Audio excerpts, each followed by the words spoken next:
Amigos, amigas Hola, hola. El Estante de los Libros, aquí estamos en un nuevo capítulo, Yair y yo, que llevamos ya un par de meses juntándonos a conversar sobre libros que nos han gustado, que encontramos, que redescubrimos y que venimos a comentar acá. En este afán un poco de compartir este mundo secreto que uno tiene siempre en la literatura, que es como una cosa tan solitaria y que remite a tantos mundos que dan ganas de compartir. Sí, además son solitarias, donde nadie nos obliga a qué leer. Es como la opción personal de que cuando entramos a alguna parte o nos conseguimos un libro, es lo que nosotros queremos hacer. Es súper personal, no hay... Así que eso nos agrada y bueno, lo hemos colocado en estos podcasts, en estos canales de YouTube y etcétera. Y te quería comentar también, era que nuestras visitas, desde dónde nos escuchan. Bueno, obviamente nos escuchan de Chile, somos Chile, tenemos amigos chilenos, etcétera, pero también me sorprendió que nos están escuchando de Francia, de Guatemala. Eso me sorprendió también. De España, es como natural, porque, bueno, estamos alojados en iVoox y la gente española ahí. Nos escuchan de Estados Unidos también, Costa Rica y Colombia. Okay. O sea, tenemos igual una escucha latinoamericana fuerte también. Entretenido, así que desde ahí sería súper importante escuchar leer los comentarios de esa gente que nos escucha y los comentarios también sobre los mismos libros que nosotros comentamos o qué les parece. Sí, anímense a comentar. Tenemos la página web, elestante.cl, donde ya está ordenado, no está tan desordenado, antes estaba muy desordenado, ahora ya está ordenado. Pueden colocar sus comentarios ahí, pueden colocar los comentarios en la plataforma donde alojamos, en iVoox también, y se pueden suscribir, o en el canal de YouTube, El Estante de los Libros. Ahí estamos. Así que bueno, vamos a partir hoy día con los libros que trajimos. Ha pasado hasta ahora que cada uno elige por su cuenta y siempre andamos bien distantes en las temáticas. Jair suele comentar cosas de ciencia ficción. Sí, suele. Me encanta. Sí. Para mí es algo súper novedoso. Yo en realidad no leo ciencia ficción, entonces muchas veces pasa que los temas son bien diferentes. Lo que es bien entretenido también, porque uno sin leer va enterándose de cosas. Pero esta vez pasó que elegimos los dos libros bien similares en muchos aspectos. Son, por un lado, los dos libros de latinoamericanos. Tú elegiste a un chileno de nuestra generación, digamos. De nuestra edad, sí, Luis López Aliaga. Luis López Aliaga, ¿cierto? Y yo voy a comentar un libro de Emiliano Monge, un mexicano, también un poquito más chiquitito que nosotros, sí. Pero de la misma generación en realidad. Autores que, además, que tienen varios libros, pero estos que vamos a comentar en particular corresponden a lo que se ha denominado la autoficción, es decir, libros en los que aparecen ellos como personajes y con la realidad de sus vidas y de sus historias familiares, porque ambos libros cuentan de alguna forma historias familiares, sagas familiares, insertas además en la cultura propia de cada uno. Emiliano Monge, en este libro que yo voy a comentar, que se llama No contar todo, habla de México, con lo que implica la historia de México, la política de México, la violencia en México, y Luis López Aliaga habla de la historia de Chile y de Perú, lo que hace que sea también súper interesante y que nos da además un panorama latinoamericano interesante desde lo político y social y también desde lo más particular, que son como estos modos de operar de la familia, que es lo que vamos cargando en la vida y lo que nos constituye.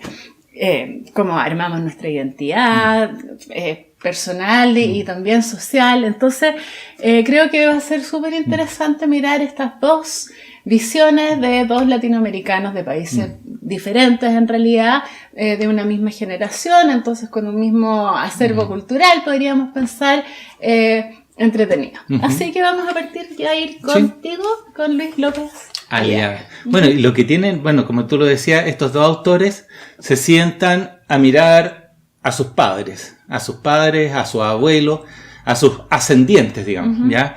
Y en particular López Aliaga, aparte de de enfocarse o de mirar a su padre y a su abuelo, en este recorrido también mira sus otros padres, digamos. Lee un escritor, mira a otros escritores, mira a otras ciudades. Él es santiaguino, pero también mira a Lima, mira muchas cosas en este recorrido. A mí lo que me llamó, lo que me llamó la atención de López Aliaga, pero también, como siempre, hay que hacer el warning, ¿ya? Luis López Aliaga lo conozco, ya fue un profesor mío en un taller de escritura, y siempre, como me pasó con José Miguel Martínez, con su El Diablo en Punitaqui, si alguien cree que esta opinión es totalmente forzada, no es forzada, pero doy el warning, porque el libro dice, para mí, grana, Jair da Silva, a la espera siempre de un libro que tengo siempre por escribir y que no lo termino. Entonces, abrazos, Luis López Aliaga. Ya este fue el día de su lanzamiento, el 2014. Me costó leerlo. ¿Por qué me costó leerlo? Porque la imaginación del padre, yo ya sabía, porque ahí en la presentación hablaron un poco, es cómo enfrentar a nuestros padres, desde mi punto de vista, digamos. Entonces, cada vez que un autor o un relato o un texto habla del padre, necesariamente yo me siento como veo a mi padre, digamos. O sea, es como una referencia. Él criticará a su padre, lo alabará, caerá en el camino normal de sacar alguna cuenta positiva o negativa, digamos, como uno también lo puede hacer con sus propios padres. ¿Ya?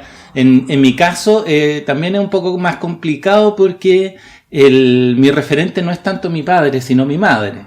¿Cachai? Entonces, cuando uno dice eso, por ejemplo, cuando uno decide, y lo dice Luis López Aliaga, cuando alguien decide contar algo, también decide callar otras cosas, digamos, porque el texto sería muy grande. Entonces, la imaginación del padre de Luis López Aliaga no es una sacada de cuentas, o sea, no vas a criticar o a apoyar a su padre, sino que lo estudia, digamos, y de repente como que se quiere alejar de este resumen que le hace, pero no termina tampoco perdonándolo, termina, oye, es mi padre, digamos. Entonces, en este recorrido hay muchas cosas, como te decía. Una es reconocer a su padre, pero también reconocer otras cosas. Él, como te decía, él es santiaguino de siempre, pero también tiene a su Lima, porque Luis López Aliaga, bueno, su abuelo mexicano, su padre, peruano, él nace en Santiago de Chile porque su padre, en cierto modo, es un exiliado del Perú, de las dictaduras del Perú, llega a Chile y su padre como que siempre tiene esta referencia hacia Lima, hacia Perú. Entonces, él cuenta que cada vez que viaja a Lima, se siente en casa, digamos. Ahí lo conoce de cerca. Lo conoce de cerca, conoce sus calles, sus picadas, qué sé yo, tiene su familia, parte de su familia es de allá también. Entonces, me sorprendió mucho porque es una forma de reconocernos de una manera bolivariana, digamos, de que en realidad todos nosotros, yo también, digamos, tenemos referencia con otros países, digamos, ¿cachai? Entonces eso nos hace de repente como huérfanos, pero a la vez como que nos expande la familia. Eso es súper simpático. Voy a revisar un poco el índice del libro. Está dividido en 3 partes: el viaje, la ciudad, el regreso. ¿Ya? En estas 3 partes, en el viaje, parte cuando Luis López Aliaga, a sus 20 y tantos años, espera junto a su madre a que su padre, en Santiago de Chile, regrese de alguna de las peñas peruanas en el toque de queda. ¿Cachai? Que llega o que no llega, que su madre está preocupada, que no está preocupada. y lo que nosotros todos vivimos, por lo menos de mi generación vivimos de esa época, digamos. ¿Cachai? Entonces, él claro, no... se te instala como en ese momento también de la dictadura, del miedo, el toque Claro. de queda, qué va a pasar, Exacto. si te pillan, que así se te queda allá afuera. Claro, entonces él empieza con esa referencia y nos instala de que su madre es la que está junto a él, ¿ya? Y nos instala y nos empieza a decir que su padre es no sé, no me atrevería a decir que es el promedio de los padres latinoamericanos, pero sí muy fundado en que el padre es una persona muy seria, muy callada, que habla muy poco. De hecho, aquí en la contraportada, que también es parte del texto, dice: con mi padre hablamos lo justo y seguramente muchísimo menos de lo necesario. O sea, hay una distancia innecesaria entre el padre y el hijo. Es una cosa generacional también, Claro. que es más de los padres más de esa generación que los padres actuales. Claro, o sea, no, de hecho uno mismo como que trata de negar ese padre ausente y trata de estar, y está bien, digamos, de que es parte de recuperar esos roles que estos padres dejaron un poco de lado, digamos, ¿ya? O que la sociedad les impuso de que tú tienes que ser serio, tú tienes que no demostrar tus sentimientos porque si no te demuestras débil. No, o sea, pero ellos vivieron eso, nuestros padres vivieron eso. Entonces, en este recorrido, bueno, lo que te comentaba, él también reconoce a otros padres, porque él como escritor tiene, por ejemplo, la referencia a José Watanabe, que es un poeta peruano de ascendencia japonesa y que llegó a Perú. Bueno, Perú tiene muchos japoneses, digamos. Estaba Fujimori, ya él también cuenta historias porque él está siempre muy atento a la historia peruana. José Watanabe es un poeta que él le hace una entrevista, Luis López Aliaga cuenta la entrevista, pero se nota que toda esta conversación, que es un capítulo entero, en conversación con este poeta, es como si fuera la conversación con su padre poeta, ¿cachai? Que no es su padre original, ¿ya? ¿Cachai? Entonces él va reconociendo a otros padres a falta de este padre presente, ¿cachai? También reconoce mucho a Alfredo Bryce, ¿cachai? Que también le dedica algunos capítulos. Echeñique, exacto. Y también cuenta, por ejemplo, de que él estuvo en una premiación, galardonado no sé cuántas veces, y en algún momento, conocedores de que él era fanático, le preguntan: ¿y qué opina de las copias que hizo Bryce de los artículos periodísticos que publicaba? Entonces Luis López Aliaga le contesta: no me importa, porque él ya se ganó el derecho a hacer lo que quería, a hacer lo que quisiera. Entonces no me vengan a mí con estas cosas, porque él entonces ahí va reconociendo que es otro tipo de escritor, ya el de la novela. Bueno, también reconoce a otra parte de su familia. Hay una parte que a mí me agrada mucho, que lo voy a leer para que la gente se entusiasme, ¿no? Que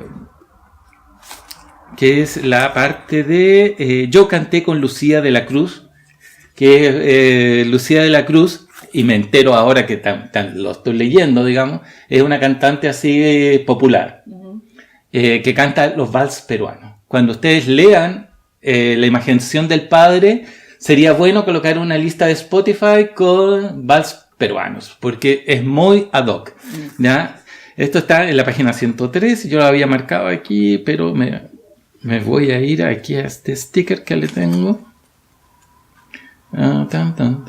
Uy, se me perdió. Ya, entonces voy a hacer una pequeña lectura, ¿ya? La vi venir hacia mí con su aire de diva, a la cantante, y sus lentejuelas, seguro, equilibrándose en unos tacones enormes. La orquesta acompañaba sus movimientos con una cortina musical cargada de tambores y un órgano muy grave de fondo. Roberto la había puesto al tanto, enviándole un papelito en el que se anotaban los saludos de cumpleaños, de aniversarios de matrimonio o de lo que fuera. Aquí dice que quieres cantar un vals. dijo Lucía, ya instalada frente a nuestra mesa en la que estaba también Úrsula, una prima, y después ya vamos a hablar de Úrsula, y Lisette, la novia de Roberto. Los miré a ellos que me miran a mí, Úrsula entendiéndolo todo, como siempre, Lisette porque eso de que yo quería cantar un vals había sido un invento o su interpretación particular de mi inconsciente, porque yo no quería cantar, al menos no de esa manera, solo quería seguir comiendo canchita y tomando cerveza tranquilo, sin ese foco que caía sobre Lucía de la Cruz y que de paso me alumbraba a mí. ¿Y qué vals quieres cantar?, me preguntó Lucía, y me estiró el micrófono. Sentí la mirada de esos 100 o 200 millones de peruanos que me miraban con cara de socorrona. Un vals. El chilenito quiere cantar un vals.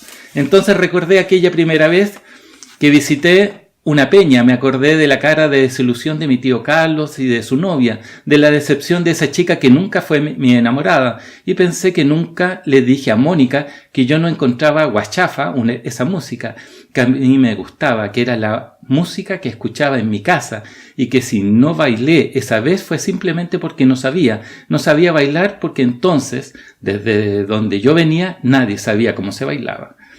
Cada domingo a las 12, dije entonces, extrañamente seguro de lo que decía. Tampoco sé por qué elegí ese vals y no otro. Pienso que solo por no decir cariño malo, un tema que cualquier chileno podía conocer y cantar sin problemas. Lucía, lo noté, puso cara de sorpresa. Música maestro, dijo, y partió cantando ella. Cuando tenga que partir, quiero que sepas, cantó, que estar pensando en ti, seguí, todos mis días. Vivirás en mi alegría, en mi tristeza, ella, reinarás en el altar del alma mía, yo. Y así nos fuimos alternando hasta llegar al estribillo donde cantamos juntos. Voy a saltar una parte, dice, Lucía me felicitó, ordenó que nos llevaran más cervezas a la mesa y volvió al escenario. Yo me sentí orgulloso, pero cansado. Había sido un gran esfuerzo, como un viaje largo del que al fin uno se siente de regreso. ¿Ya? Esto es una pequeña muestra de la forma en la que él va contando sus experiencias con sus padres y en este caso sus pertenencias o no pertenencias. Luis López Aliaga es un chileno peruano de tomo y lomo, digamos, es muy bonito. También sus relaciones con su padre, con su abuelo que fue una aprista, fundadora de ese partido. Y que, bueno, dadas las situaciones dictatoriales de Latinoamérica de esa época, tuvo que exiliarse,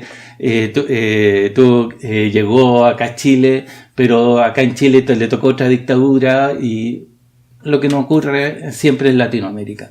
Y Latinoamérica tiene la imagen del padre, todos tenemos una imagen del padre y bueno. ¿Y cómo es esta imagen del padre? ¿Es una imagen de un padre protector? Como tú dices, ausente. Es un ausente completamente. Ausente completamente. Pero que está siempre ahí. De hecho, hay una parte que, bueno, Luis López Aliaga recibe unos premios. Él lo va a recibir, no le avisa a su padre que recibió ese premio, pero cuando lo está recibiendo, está ahí en la tarima, hay un segundo piso en el que ve una silueta. Y él se imagina que es su padre, pero nunca tiene la certeza de si es él o no es él. Pero su padre está siempre en casa también. De hecho, en la última escena, que no la voy a contar, digamos, que es muy emocionante, digamos, su padre está. Y él le dice que va a escribir un libro acerca de él. ¿Ya? Pero ese libro acerca de él también es acerca de él mismo también. Claro. De dónde viene, claro, y para dónde va, de dónde está. Claro. La imaginación del padre es una forma bonita de enfrentarnos a nuestros padres, a nuestras madres, a los que estuvieron, a los que no estuvieron. Sí, muy bueno, me gustó. Luis López Aliaga. Okay. Mira, te preguntaba la imagen de este padre. Tú dices un padre ausente, pero que estaba presente, pero no se vincula, no hay una cercanía emocional quizá, y me imagino que por eso también como el título de la imaginación del padre, que es finalmente quién es este padre, ¿cierto? De dónde viene, cómo influye en mí, qué ha construido en mí, cómo tengo que paliar su ausencia con otros padres, en este caso padres literarios. Y de todas maneras pienso en esta figura paternal como antigua, del padre proveedor, que tiene una presencia que tiene mucho más que ver con las cosas, con la plata y con ciertas órdenes. O sea, este padre también patriarcal, que es la autoridad finalmente y es a quien recurrir. No sé si es un poco así, porque sí, pareciera que los cambios de país y todo están súper determinados por él también, ¿no? Sí, o sea, la rebeldía, digamos, que va sufriendo el personaje, o Luis López Aliaga, digamos, porque la autoficción también es ficción. Igual como cuando uno dice, este es un libro de no ficción, es ficción, digamos. Entonces, en esta rebeldía del personaje, él hace muchas cosas que a su padre no le agradarían tal vez. Pero esa misma forma de que no le agradarían tal vez, lo condiciona, digamos, es un referente. ¿Cachai? Él no se detiene en el patriarcado, digamos, desde el punto de vista autoritario, de que el padre hace lo que se tiene que hacer. Es un padre, como te decía, que está ausente, pero que en realidad la madre es la que lleva como que el tema doméstico de la supervivencia. ¿Cachai? Ese es súper claro en eso, digamos. ¿Cachai? Y también, pues, o sea,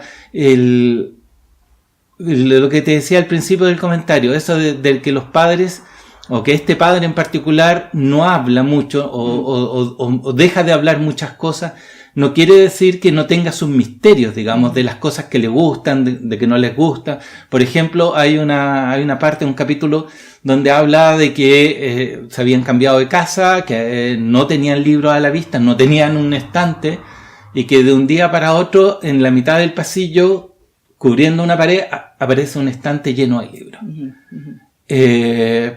Pero no hay una explicación racional. Él no encuentra la explicación racional ni a su edad, ni ahora tampoco, de que por qué apareció, pero aparecieron libros de historia, libros de novela, libros de escritores peruanos. ¿Y que eran del papá? Y que eran del papá. ¿Cachai? Entonces, él también queda con la duda. Es una historia que no se sabe. Claro, porque él también plantea, quizás su padre también fue un escritor, pero que no ejerció, digamos. ¿Cachai? Porque fue periodista, tenía su colección de diplomas en la oficina, era periodista, hizo lo otro. También dice que manejaba mucho la herrería, porque cuando tuvo que llegar a Chile tuvo que dedicarse a ganar su moneda y hacía de herrero.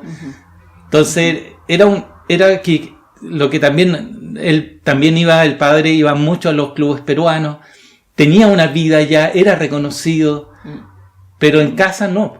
¿Cachai? Es como esta idea que sí es como parte del patriarcado, donde la vida del hombre ocurre fuera de la casa, y en la casa es más bien una estatua sentada en el sillón leyendo el diario. Y claro, y la vida doméstica está a cargo de las mujeres. Claro, la vida cotidiana, oye, hay que vivir el día a día. Y también, bueno, también hay hay una historia, como te decía, también no contada de la madre, ¿ya? Porque también, o sea, en nuestros casos son las madres las que hacen que lo cotidiano no sea terrible, digamos. Y cuenta el primer libro que adquiere Luis López Aliaga cuando era muy pequeño, que va cruzando con su madre, así típico, y ve una librería, y el Luis López Aliaga pequeño ve un libro amarillo y dice que no sabe por qué le hace una pataleta a su mamá en esa época, ¿cachai? No sé, 1970, y que quería ese libro, era un libro poema. Y la madre le dice que no va a comprar nada porque le falta dinero, que si no, pero que quiero ese libro, no un helado, no un pastel, no, quiero ese libro. Y la madre toma la decisión que, a pesar de ser un libro caro, compra ese libro, y Luis López Aliaga se lo lleva y le sirve de referencia. No es un libro que lee también de inmediato, lo va leyendo durante el curso de vida. De hecho, cuando está escribiendo el libro también dice, quizás sea el momento de ir a revisar otro, porque es un libro como que hace un resumen, los poemas de amor, los poemas de la ciudad, los poemas del recuerdo. Entonces como que va separándolo. Qué lindo como en la propia historia, además, los libros tienen, parece, un papel súper protagonista, y los autores y la claridad respecto de los autores que lo han influenciado y de cómo se vincula con ellos, y que, como tú decías, son peruanos además, mucho más que chilenos. Claro. Y ahí aparece también como esa carga fuerte que lo va construyendo. Sí. ¿Tú te acuerdas del primer libro que tú compraste ¿Sabes qué? Me acuerdo que a los 15 yo había ya leído harto más antes, pero yo quería tener el inventario de Benedetti. Y lo pedí de regalo de cumpleaños. Y mi mamá me dijo que no lo había encontrado por ninguna parte. Y yo dije, chuta, pero es que es lo que más quiero. Y fui y me lo compré yo con mis ahorros. Y para mi cumpleaños mi mamá llegó con el libro porque era una sorpresa que me tenía y me dio pena. Pero yo creo que ese fue el primero que me compré yo. Sí. Sí, bueno, también ahí cuando estaba leyendo ese capítulo, también me acordé, o sea, el primer libro que yo quise fue el de 100 años de soledad, que lo tenía que leer para el liceo, y justo salió, no sé, La Ercilla o alguien así, sacó unas colecciones, y salió 100 años de soledad con tapadura, algo casi como imposible en Chile comprar libros de tapadura, y salió con tapadura, y fui también con mi ahorro, lo compré y le puse Jair, así como que lo primero que hice, ponerle Jair da Silva, esto lo compré yo, y todavía está en mi casa por ahí dando vueltas. Son cosas, son referentes, o sea, la gente que nos gusta leer, que nos gusta escribir. Sí, yo también tengo el inventario. Uno como que puede reconocer, o sea, ¿cuándo tuviste tu primer impulso por tener un libro? No, puede haber sido cualquiera, digamos, pero no, yo quiero un libro. Y ahí apareció con el libro amarillo. También a mí hay un capítulo también que habla de su prima Úrsula, ¿ya? Esa prima Úrsula que puede ser como que el resumen de varios parientes o no, uno tiene una cercanía con su familia, digamos, ¿ya? Y ese capítulo que habla de su prima Úrsula y que van a una conferencia de Bryce allá en Lima, y donde Bryce habla de 100 años de soledad, ¿ya? Que el Bryce dice que 100 años de soledad es lo máximo porque todos los tiempos y todos los lugares están en un solo lugar y en un solo tiempo, que es Macondo, ¿cachai? Entonces, pero bueno, Luis López Aliaga no estaba atento al libro, a la conferencia, estaba atento a su prima Úrsula, y con la que al finalmente se llevan súper bien, tienen conexión, ¿cachai? Son de estos amores filiales que están ahí, que están súper unidos, que son como de familias distintas, pero que son de lo mismo, ¿cachai? Es un relato súper súper bonito. También léalo con súper tranquilidad. Y claro, y en cada uno de los capítulos siempre, no siempre, pero hay un escritor por ahí que Luis López Aliaga rescata como yo entiendo, digamos, como su referente. Estaba pensando también a propósito de esto como de las sagas familiares, que claro, que 100 años de soledad es un referente de una saga familiar donde tú ves cómo, y también de estos son padres fuertes que van teniendo lugares importantes y que van determinando la vida de toda la descendencia, como sea, por todas las decisiones que van tomando, etcétera. Y bueno, esto que dices de la prima Úrsula y de lo importante de los vínculos familiares, claro, en muchas familias es así, y en otras familias no porque no sean importantes, sino que porque los vínculos no son cercanos o son definitivamente muy, muy de pelea, muy de conflicto, están presentes pero desde la distancia, desde la rabia, desde los rencores, desde los problemas, digamos. Que es mucho más lo que pasa en el libro de Emiliano Monge que se llama No contar todo. Ahora viene tu libro. Entonces, en este libro que se llama No contar todo, Emiliano Monge va contando básicamente de 3 personajes que son su abuelo, su padre y él mismo. Y es súper interesante el modo en que lo cuenta porque hay 3 voces diferentes que van hablando a lo largo del libro. Para presentar al abuelo están los diarios de vida del abuelo, que son pequeños extractos diarios, pero donde uno se va armando una idea muy, muy, muy cabal del abuelo y sobre todo de cómo fueron los momentos fundacionales, entre comillas, de esta familia, que es donde él conoce a su mujer con la que tiene a los hijos, de donde viene Emiliano. Está el relato del padre, que es el que recorre todo el libro y que es una conversación que Emiliano tiene con su padre, pero lo que observamos en el libro es al padre hablando. Y más allá de las historias, que lo vamos a mirar después, es súper entretenido porque va conversando con su hijo y es una larga conversación que él le pidió especialmente. Le dice, es ficción, digamos, pero ocurrió en algún momento. Quiero que me cuentes la historia de la familia. Es una familia donde hay muchos secretos, muchas cosas oscuras, mucha gente que desaparece voluntariamente, digamos.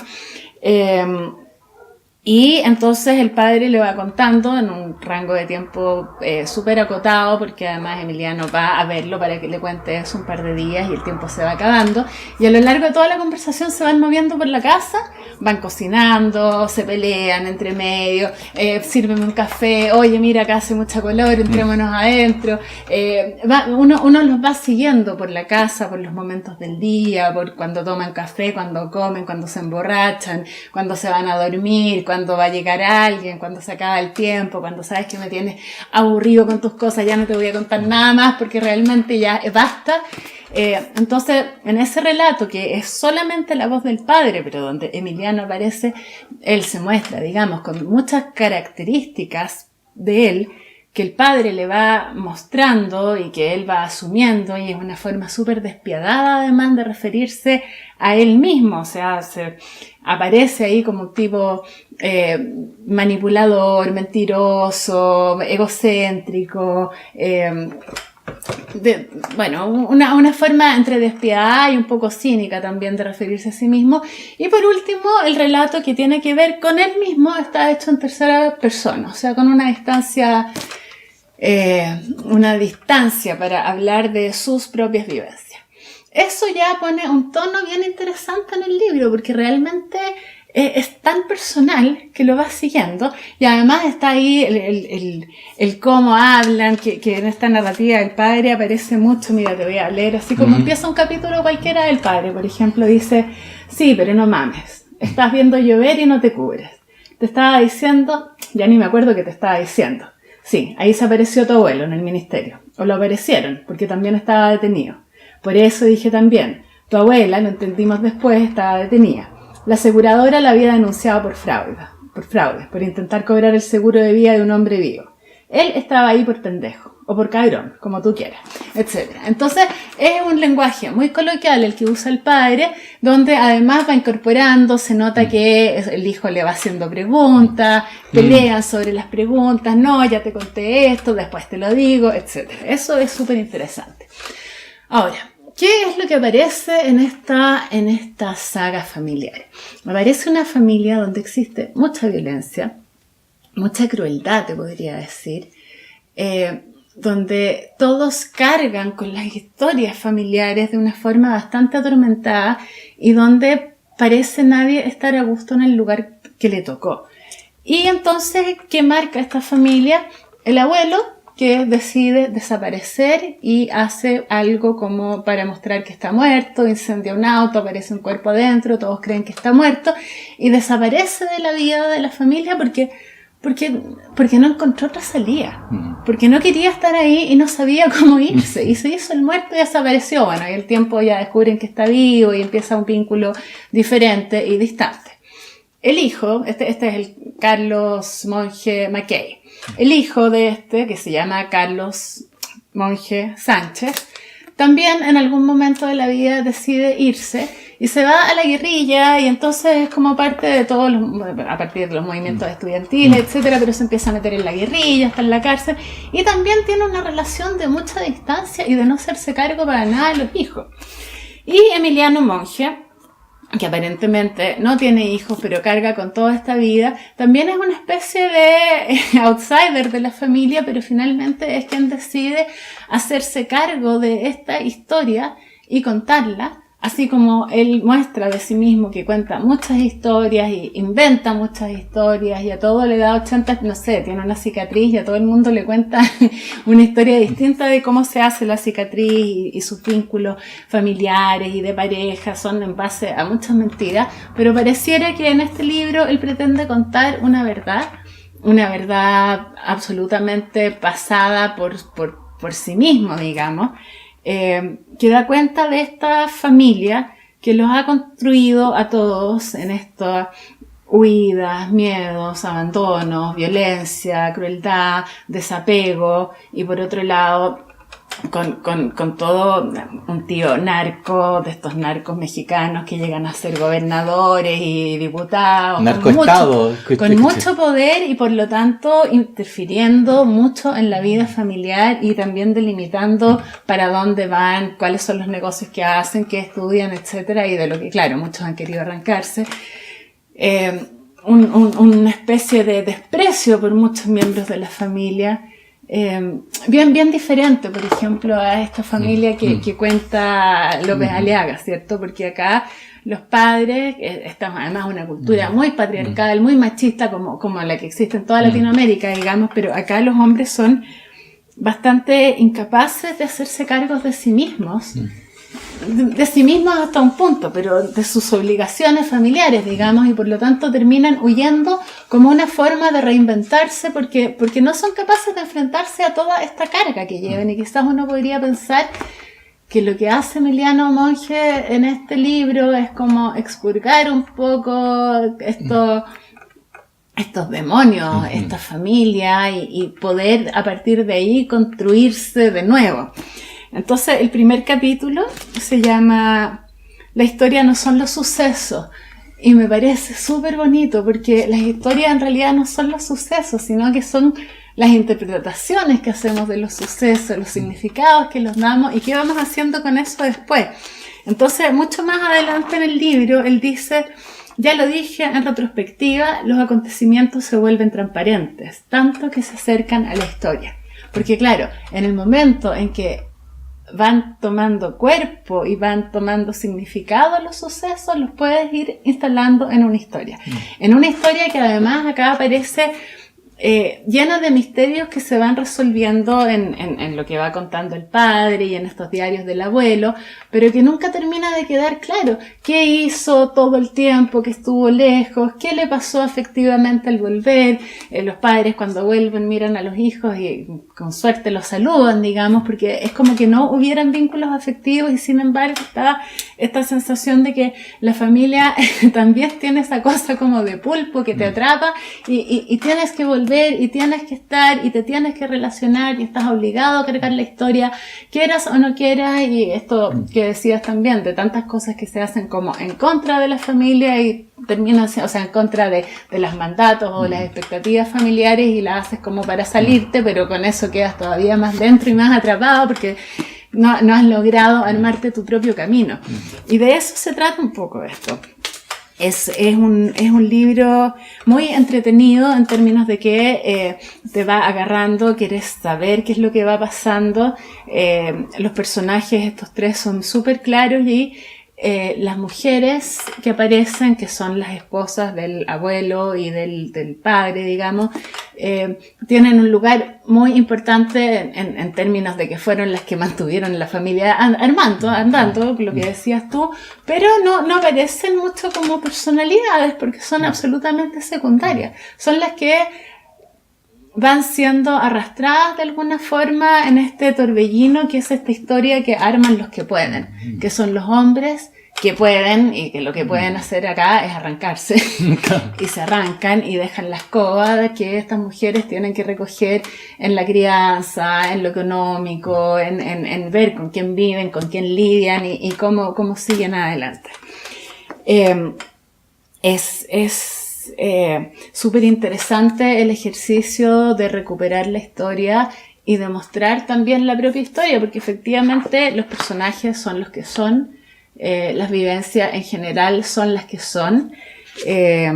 Aparentemente no despertó tanto revuelo familiar el libro. De hecho, él lo dedica a su madre, Rosa María García, y a sus hermanos, Diego, Ernesto, y a su padre, parece, Carlos Monge.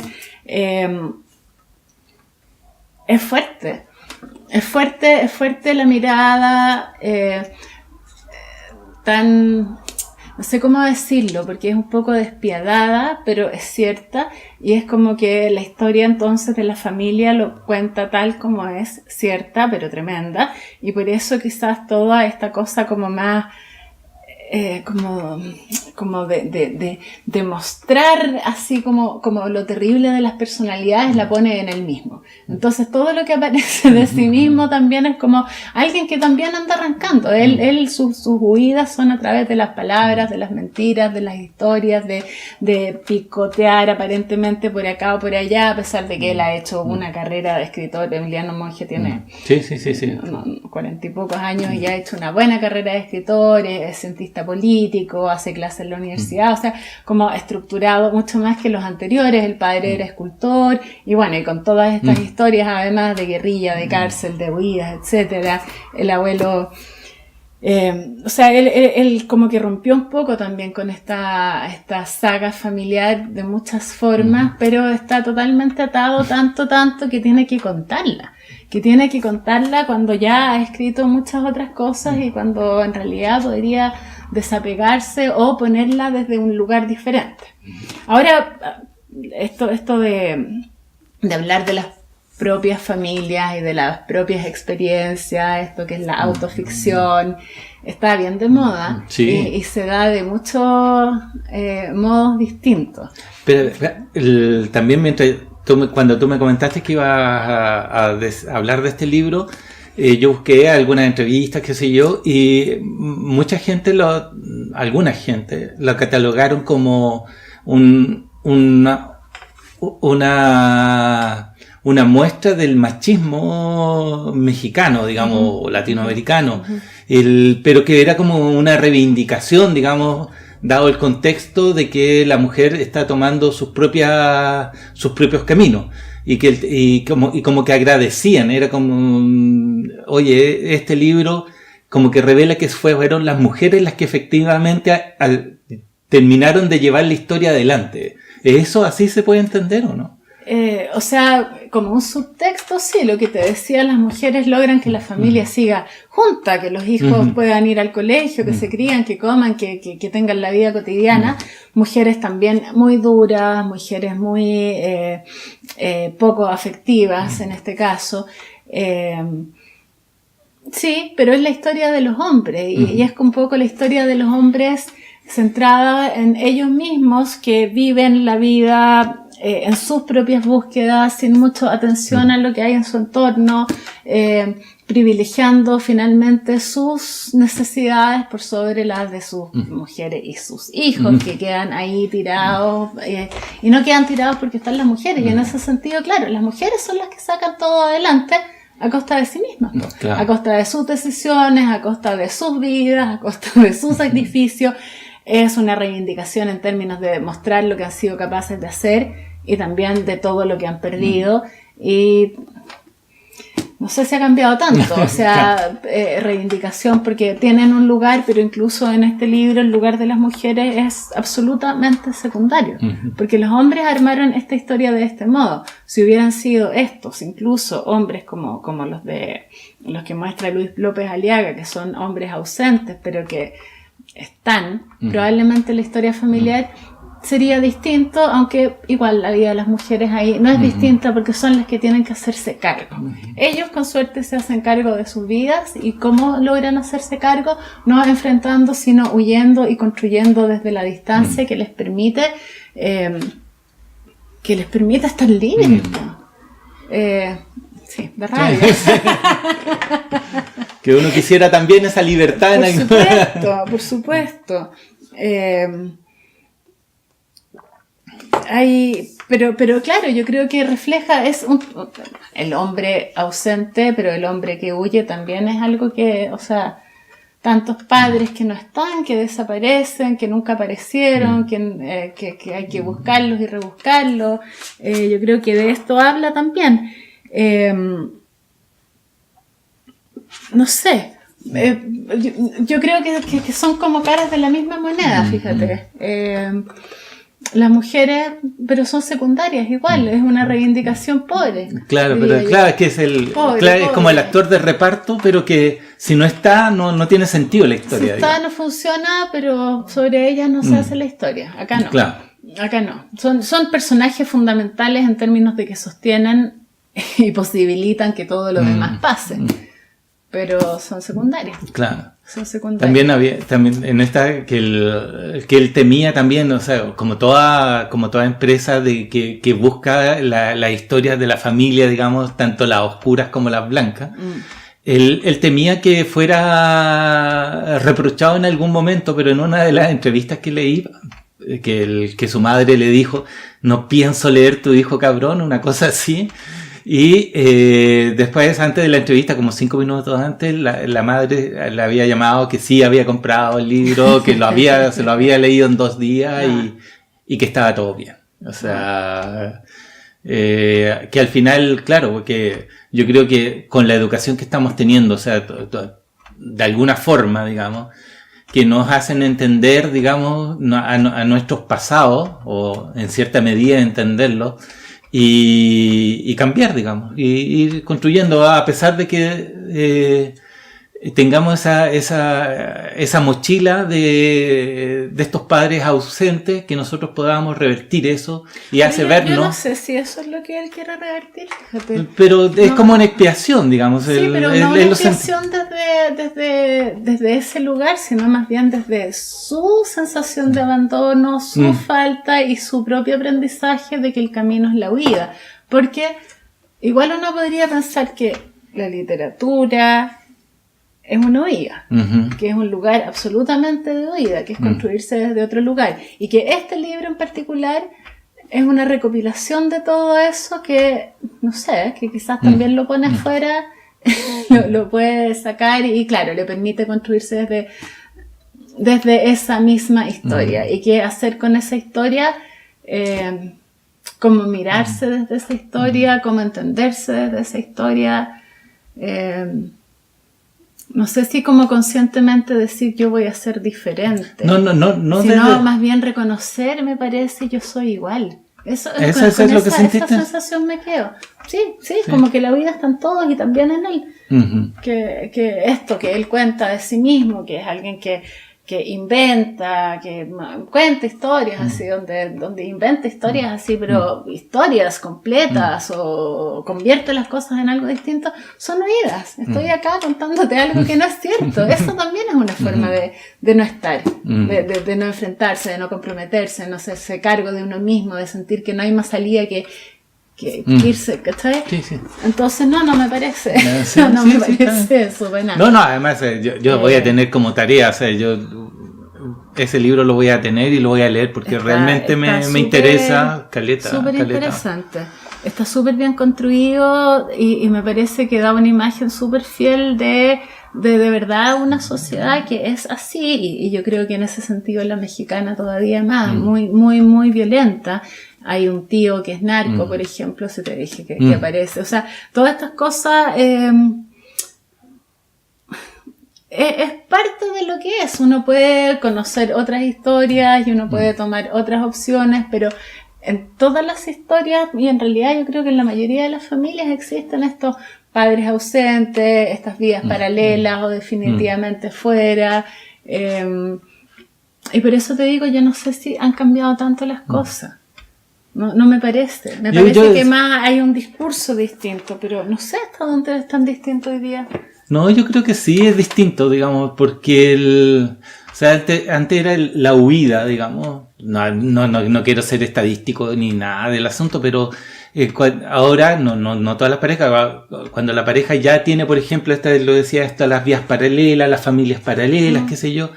Ahora como que uno dice, oye, ¿sabes qué? Ya la pareja no funciona, ya no estamos bien, separemos los caminos, tú te vas por el mío, yo, pero los chicos quedan reconociendo a ambos padres, por ejemplo. Es más normal, antes era imposible, o sea, el tipo se iba con la otra familia y aparecía en una y desaparecía en la otra. Sí, pero el reconocimiento muchas veces es solo nominal y lo ven 2 veces al mes. Sí, pero todo es igual de ausente, igual de empiezo la vida de nuevo, y tanta gente que nunca se hace cargo de los hijos, o sea, ni de todo lo que implica, digamos, hacerse cargo de verdad de niños, de familia, de compromiso, y el lugar de las mujeres, a pesar de que a esta generación nos tocó algo súper distinto, muchas más posibilidades, igual las mujeres seguimos atadas a lo doméstico, aunque sea acompañadas, pero igual recae sobre las mujeres y eso no ha cambiado. Y toda la energía mental de las mujeres sigue estando mucho en lo doméstico, en los hijos, aunque hagas 1000 otras cosas. Por eso el cansancio. Claro. No, yo creo que sí, han cambiado cosas, pero no sé si fundamentales. No sé si fundamentales. yo creo que no, fundamentales no. Y por eso creo que estas cosas, cuando uno las lee, hacen tanto sentido. La historia empieza, está en, no sé, pues en los años 40, 50, en los 50. Sí, los abuelos en son los de 50. 40, 50. Y claro, la sociedad es diferente, los roles y las posibilidades son diferentes, pero lo básico, no sé si es tan distinto, ¿no? No, yo creo que No. ya está caminando no para que sea distinto, sino como para reconocerlo. Ah, bueno, sí, claro. Sí. Sí. Porque, o sea, El total reconocimiento, ese era como la sí. película, ese papá salió en viaje de negocios, digamos, o sea, es una película, no sé, polaca, algo así, también el padre ausente, qué sé yo, pero era por otro motivo. Sí, pero ahí ya pasamos a otro lado. Sí. No, a mí también, pues, o sea, Luis López Aliaga, claro, hace este recorrido a sus padres, no es descarnado porque, bueno, si bien le tocaron situaciones históricas complicadas, digamos, como te comentaba, de dictadura y todo, al final la mirada sobre estos padres, digamos, tanto el biológico como de otras cosas, y estas madres también, se van reconociendo y él se nota que se va construyendo con eso, digamos, es como yo pertenezco aquí, pertenezco allá. Y ser un chileno en Lima y en Santiago soy peruano, le da sentido y tiene sentido, digamos, de que pertenece a dos lugares. Claro, ahí hay como una cosa de la identidad como nacional también. Claro. Pero yo diría que el ejercicio que hace el Emiliano Monge en este libro también es de pertenencia y de reconocimiento de dónde viene. De su linaje, digamos. Absolutamente. No digo que no para cambiarlo, sino que porque siempre que uno empieza a mirar y empieza a reconocer, inmediatamente empieza a querer hacer cambios, esa es como la gracia. Pero yo creo que en el caso de él es como decir, chuta, yo también soy de esto y quiero entender cómo es que se dieron, y también para entender vacíos. Él habla mucho del vacío acá, y el vacío es algo que van sintiendo todos estos hombres. Luis López Aliaga también, digamos, estos hombres antiguos, digamos. Y los nuevos también. Entonces, y este es el vacío que lo lleva a los padres a huir, y a él mismo el vacío entonces lo llena con esta historia y lo llena con todas las historias de las que puebla aparentemente su vida. Claro. No, pero interesante el tema, además. Me parece que además esto de que son reales mediados por el recuerdo propio, claro, digamos. lo hace también súper entretenido. Así que eso por esta semana. Sagas familiares, autoficción, autobiografía. Sí, y bueno, visita a nuestros padres, a nuestras madres, y nunca está más mirarlos y detenerse, no para aprender, pero para reconocerse, digamos. Las historias familiares, es bueno conocerlas. Sí. Ya pues, nos vemos entonces cuando sea necesario. Pronto. Ya nos vemos, adiós. Chao.